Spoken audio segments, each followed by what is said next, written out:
بسم الله الرحمن الرحيم السلام عليكم ورحمة الله وبركاته مeel kastoo aad joogtaan ba Allah awoodda la dhammaanteen waxaynu ka wada baryaynaa inuu naga wada badbaadiyo cudurka safaranka ee coronaviruska iyo cudurro kaleba waa maalinimo sabti ah 5 bisha December 2020ka cudurka coronaviruska ayaa weli ka jira meelo badan oo dunida ka mid ah iyadoo dhinaca kalena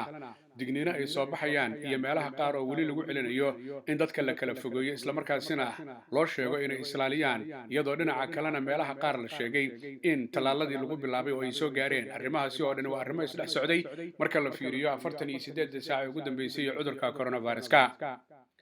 waddanka Mareykanka ayaa waxa uu yahay waddanka ugu soo ridasho badan uguna dhimashada badan iyadoo madaxweynaha la doortay ee Joe Biden uu shaaca ka qaaday mar wareysi uu siiyay channelka CNN in uu ka codsanayo guud ahaan bulshada Mareykanka in ay boqolka maalmood ee ugu horeeya xukunkiisa ay noqdaan kuwa sanka iyo afka daboosha taasoo uu arkayo inay wax weyn ka tarayso in cudurku uu yiraahdo Joe Biden waxa uu shaaca ka qaaday in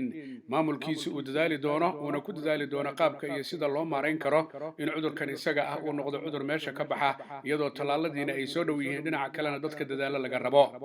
guddiga gaarka ah ee uu sameeyay ee ku saabsan ka hortagga cudurka coronaviruska ayaa waxa uu sheegay inuu u doortay inuu ka sii mid ahaado jagadiisana uu sii hayo dhakhtarka weyn ee lagu magacaabo Anthony Fauci dhinaca kalena uu u magacaabay inuu la taliyo gaara iyo qabiir gaara uu isaga u ahaado marka laga hadlayo guud ahaanba arrimaha caafimaadka iyo cudurka coronaviruska Joe Biden waxa uu yiri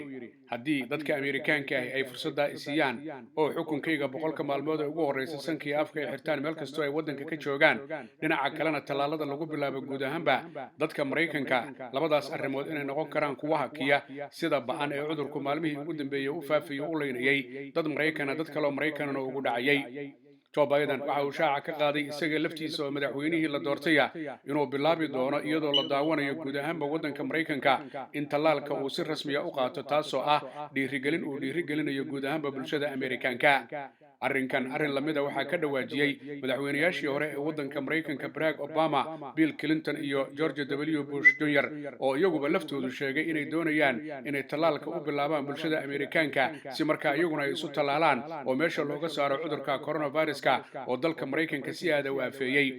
gobollo badan ayaa si ba'an cudurku uga jira oo ay ka mid yihiin saddexda gobol ee ugu dadka badan Ameerika waa gobolka California, gobolka Texas iyo gobolka Florida oo awaamiir kala duwan ay soo baxayaan oo loo sheegayo guud ahaanba bulshooyinku inay si aad isu ilaaliyaan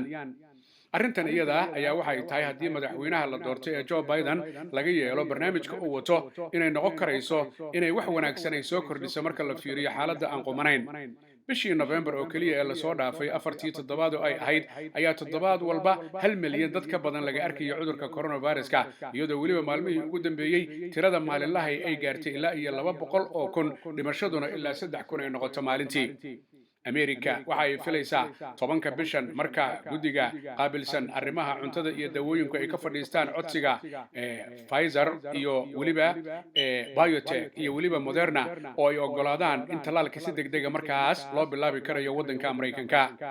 guud ahaan dalka Mareykanka marka la fiiriyo cudurku waa uu kacay oo waxa uu gaarayaa ilaa iyo 14 milyan iyo waliba 400 oo kun oo ruux dadka badan iyadoo dadka uga dhintay Ameerika cudurka coronaviruskuna ay madaxa la galeen 280 kun oo ruux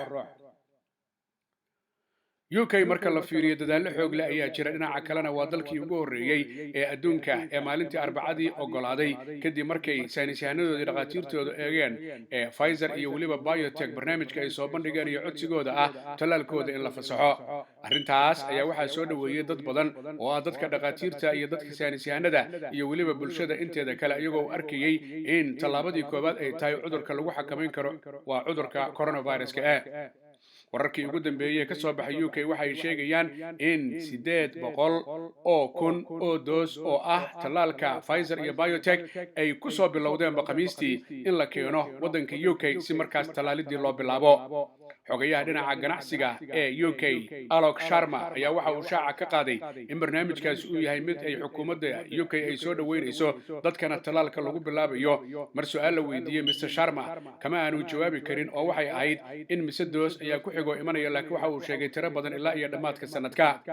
marka daba la fiiriyo UK ragga iyagu ka tirsan qolyaha caafimaadka iyo waliba professoradu waxay sheegayaan in tallaabadani ay tahay tallaabo aad u wanaagsan iyagoo mar qura ka wada dhawaajiyay arrinka ugu horeeya inuu inuu yahay isbitaalada oo si ba'an loogu baahan yahay tallaalkan iyo dhinaca kale iyadoo la siinayo mudnaanta gaarka ah dadka waayeelka ee lagu hayo guryaha dadka waayeelka iyo weliba shaqaalaha caafimaadka ee iyaga la shaqeeya kadibna la eegi doono dadku siday u kala daran yihiin sida da'da 80-aadka 70-aadka 65 wixii ka weyn qaabkaasina loo eegi doono guud ahaanba marka la fiiriyo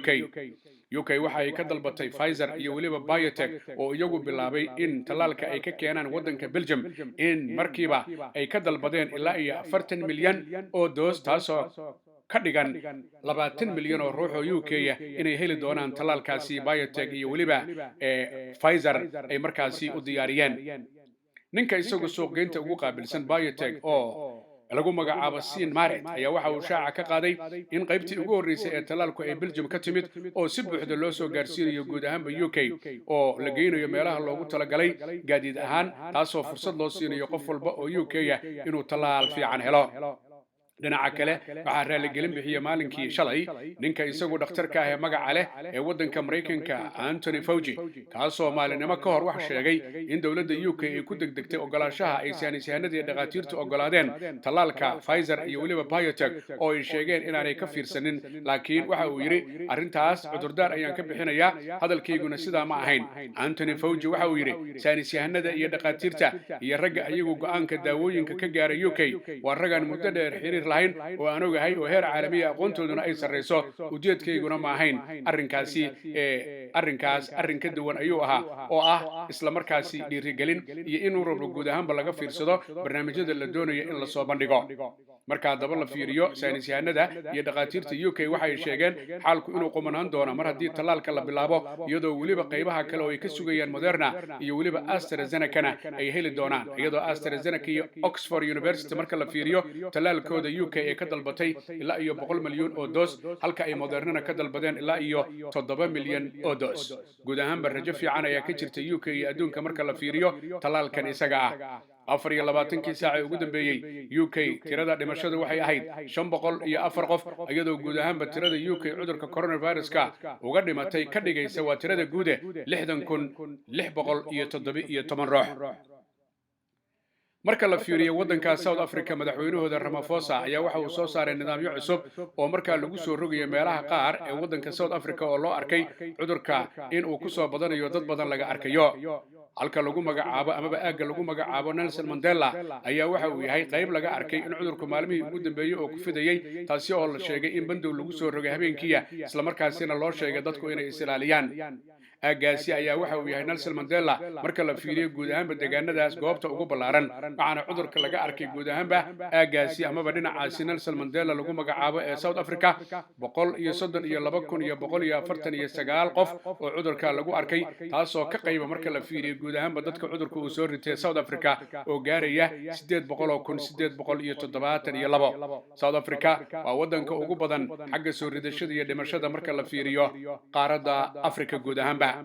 marka haddaba la fiiriyo adduunyadu rajo wanaagsan ayay qabtaa marka laga hadlayo guud ahaanba cudurka coronavirus-ka iyo tallaaladii la rabay in la helo taasoo ay sheegeen shirkadaha kala duwani tallaaladu inay yihiin kuwa aad iyo aad u quman oo waxtar leh tijaabooyinka kala duwanaa oo ay mareen marka ay yihiin dhinaca Pfizer iyo BioNTech Moderna iyo weliba jaamacadda Oxford iyo AstraZeneca iyo Sputnik oo iyaduna ka socota waddanka Russia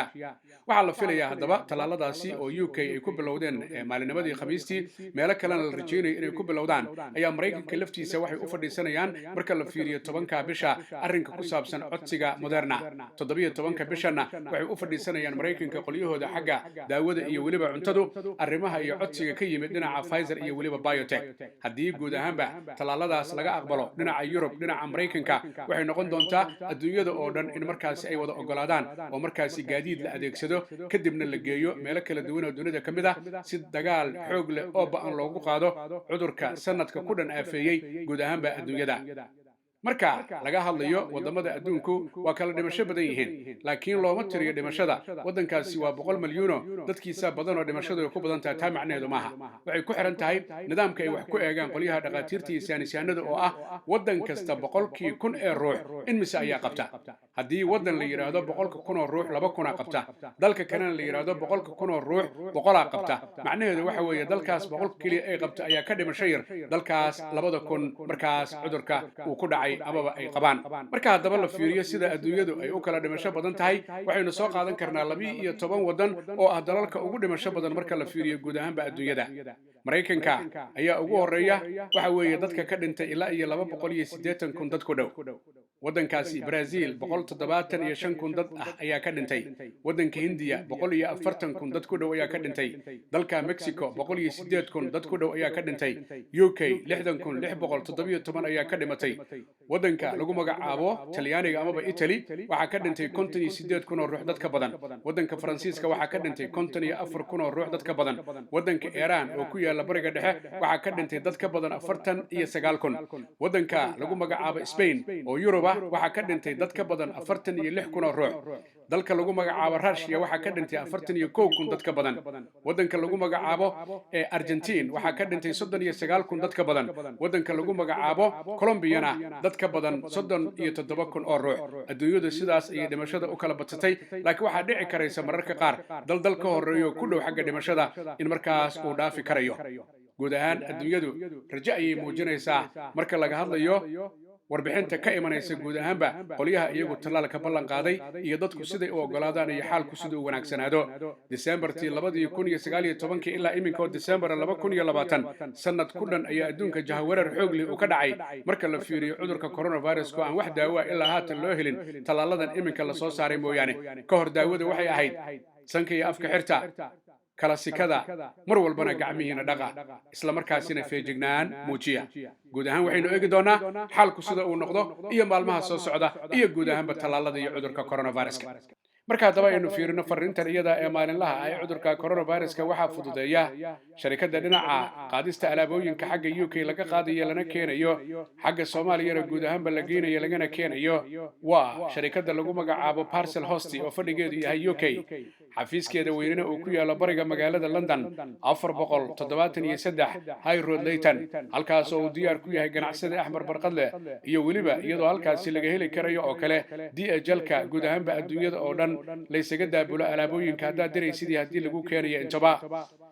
ganacsade Axmed Barqadle waxa kale oo bulshada u hayaa guud ahaanba telefoonada noocyada kala duwan ee kuwii ugu dambeeyay iyo cunooyinka kala duwan waxaana lagala xiriiri karaa telefoonka eber